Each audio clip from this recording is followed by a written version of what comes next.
अगर वही इंसान जिसे तुम सबसे ज्यादा भरोसेमंद मानते हो तुम्हारी सबसे बड़ी रुकावट बन जाए तो?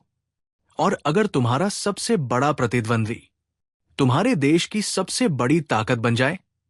ये है नेहरू और पटेल की सच्ची कहानी, और कैसे दोस्तों पर भरोसा और दुश्मनों को नजरअंदाज करना भारत को तोड़ सकता था। कानून 2, दोस्तों पर ज्यादा भरोसा मत करो, दुश्मनों का इस्तेमाल करना सीखो। ऐतिहासिक टोन वाला संगीत शुरू। साल 1937 भारत आजाद होता है। जवाहरलाल नेहरू बनते हैं देश के पहले प्रधानमंत्री। करिश्माई, आदर्शवादी, जनप्रिय, लेकिन परछाइयों में खड़ा है सरदार वल्लभ भाई पटेल, लौह पुरुष, व्यावहारिक, अड़िग, दोनों एक ही पार्टी से, बाहर से दोस्त, अंदर से खटपट। नेहरू सपनों में जीते थे, दुनिया भर से रिश्ते, समाजवाद का सपना।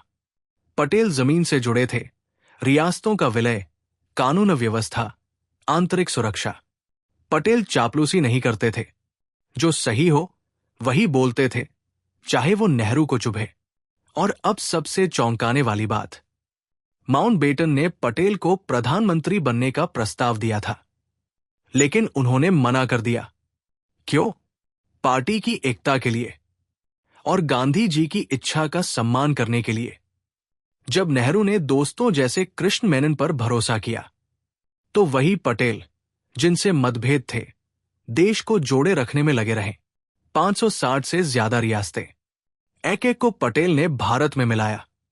अगर वो ना होते, कश्मीर, हैदराबाद, जूनागढ़ भारत से बाहर हो सकते थे।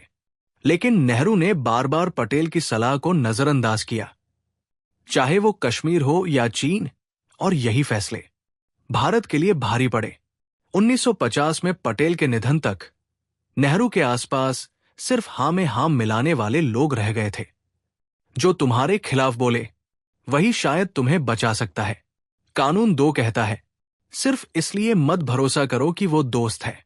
कई बार दोस्त ढीले हो जाते हैं, अधिकार समझ लेते हैं या धोखा दे देते हैं।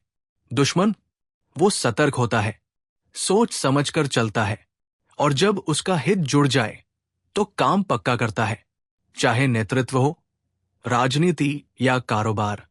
सवाल ये नहीं है कि कौन अच्छा लगता है, सवाल ये है कौन काम कर सकता है।